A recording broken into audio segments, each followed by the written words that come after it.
Unrivaled League needs Caitlin Clark, and they are preparing to offer her a massive. Since ESPN just revealed another huge article on Caitlin Clark's unmatched offer, the WNBA is currently in full-blown panic mode. Let's face it, the WNBA saw this coming. Caitlin Clark is the sole bright spot who has been driving the WNBA to unprecedented heights, but what did she receive in return?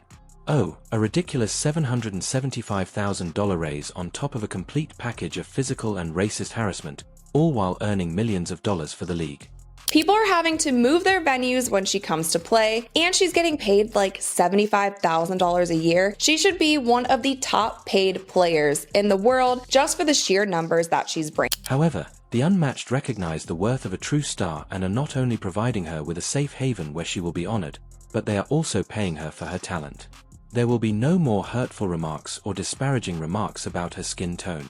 Let me tell you the specifics. I promise it is well worth the money. It has also been reported that Unrivaled 3-on-3 League offered Caitlin Clark significant equity in the league and a salary that is over $1 million. So, ESPN made the shocking announcement that Unrivaled, a major international league, had offered Caitlin a staggering $1 million for just 3 months.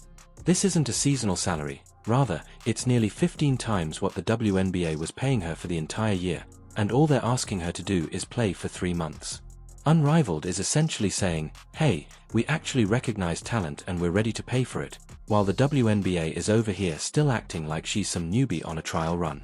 Which brings me to something that I've also been thinking about, and I've told you guys in the past that I do work with the Big Three. When Caitlin Clark took the court, it was a packed house, and fans were buying her jerseys as if they had disappeared. The following day, Caitlin was a walking, talking revenue-generating machine, and everyone knew it. She was not just playing, she was running a one-woman show that turned the WNBA into a gold mine. Tickets were selling for the highest price possible, and merchandise was flying off the shelves. It has been so clear for so many people the Caitlin Clark effect that she has had on the WNBA this season. We have talked about it so much on this channel. She has raised overall viewership. The worst part is that, despite all of the money she was earning, her real payout for the year was a ridiculous $70,000. Yes, you read correctly. $770,000 was given to the player who single-handedly propelled the WNBA to unprecedented heights. In pro sports, the league was making a ton of money because of her, while Caitlin herself was earning less than some mascots. This wasn't just about selling tickets, she was the face of everyone's merchandise, and when fans turned up for the main event, the WNBA gave her a few pennies and called it a day. When you're making such a buzz about all of these other players who are joining and you're just not saying anything about Caitlin, or you're not putting aside whatever millions of dollars need to be had to get her into your league, I feel like it was a missed opportunity. Additionally, she was receiving criticism for her skin tone off the court as well. That's correct, the WNBA had her play in what felt like a battlefield, and rather than standing by their biggest star, they left her hanging. Meanwhile, Unrivaled is not only promising safety but also establishing the rule that they won't tolerate any of that bullshit. The WNBA was supposed to be Caitlin Clark's big break, her grand stage to showcase her magic to a national audience, but after just 1 season, it turned into a battlefield. We're not just talking rough play here, this was practically a brawl, and from the very first game, her opponents seemed dead set on stopping her any way they could, knowing full well they'd probably get away with it. Caitlin will get the supportive, bias-free environment she's never had in the WNBA without worrying about taking blows or sidestepping prejudice. List goes on, but there have been so many players, coaches, media personality who have been so afraid to just admit the fact that Caitlin Clark has been the sole reason for so many of these things happening this season in the WNBA. Let's talk about the incident that everyone remembers. Angel Reese, yes, that Angel Reese went straight for Caitlin's head during one of the season's most heated games. We're talking about it without any subtlety or holding back. The crowd, commentators, and cameras all witnessed it, but the referees went completely blind. There was no foul, no whistle, and Caitlin had to just shake it off and continue playing even though she was obviously stunned. Seattle, and all of a sudden, we're pretty close. This has been as close as it's been all second quarter long, 44. Then came the playoff nightmare, which drove supporters insane. Once more, the referees simply shrugged, found no infraction, and acted as though Caitlin was an invisible athlete who didn't require any protection after she got a vicious eye poke. Not a light tap, but a strike severe enough to take her off her game and put her at risk for actual injury. Ain't nobody go for a ball like this and then their hand go down like this. You go to block the ball, you would think she would do this or to poke it out like this. How are you going to go for the ball like this and then have your hand come down and hit it right in the eye? Intentional. After all of this, Caitlin finally reaches her breaking point during one of those extremely stressful times, at which point she lets out her rage and slams as though they had been waiting at this moment. The referees suddenly have excellent vision and call a foul on her after the stanson. It seems that letting out her frustration on a piece of equipment was a warning sign, but her being literally smashed in the face or poked in the eye was a fine play. This wasn't an isolated incident. Rather, it became a season-long trend that fans couldn't ignore. Consider this: every time Caitlin was knocked down, the WNBA hardly acknowledged her.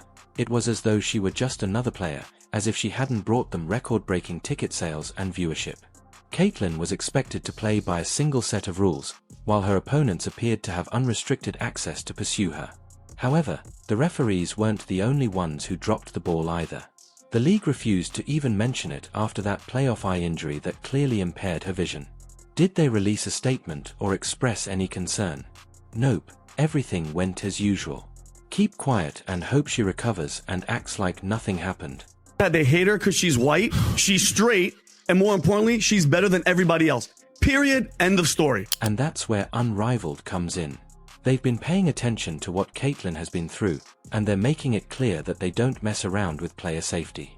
They have a completely different approach, with actual rules that protect players instead of letting them get beat up with no consequences. If a player gets hurt, they don't just send in a trainer. If it's serious, they have real proactive medical support on standby, ready to go the minute anything happens. We're talking about immediate, top-level care, not a haphazard attempt to bandage them and wish them luck. Will be interesting to see how well this league does, how much these women get paid, if there are any significant injuries. But Unmatched is considering what occurs following an injury, which is most likely a novel idea for the WNBA. They are providing players with full-on post-injury support instead of forcing them back onto the court as soon as they can stand. They monitor recovery, provide treatment, and actually make sure they're ready to play safely. Unrivaled isn't just about taping them up and telling them to go for it. They want players to feel fully prepared, strong, and confident before they even consider getting back in the game. Caitlin could hardly get an ice pack from them after she took hit after hit. The average WNBA viewership, game, 7,300 in attendance, The average Angel Reese game is 10,100, 10,200. They come to watch her. You know what the average attendance is when Caitlin Clark plays home or the road? What? 15,300. Wow. After all of this, Caitlin finally reaches her breaking point during one of those extremely stressful times, at which point she lets out her rage and slams as though they had been waiting at this moment. The referees suddenly have excellent vision and call a foul on her after the stanson. It seems that letting out her frustration on a piece of equipment was a warning sign, but her being literally smashed in the face or poked in the eye was a fine play. This wasn't an isolated incident. Rather, it became a season-long trend that fans couldn't ignore. Consider this: every time Caitlin was knocked down, the WNBA hardly acknowledged her. It was as though she were just another player, as if she hadn't brought them record-breaking ticket sales and viewership. Caitlin was expected to play by a single set of rules, while her opponents appeared to have unrestricted access to pursue her. However, the referees weren't the only ones who dropped the ball either. The league refused to even mention it after that playoff eye injury that clearly impaired her vision. Did they release a statement or express any concern? Nope, everything went as usual. Keep quiet and hope she recovers and acts like nothing happened.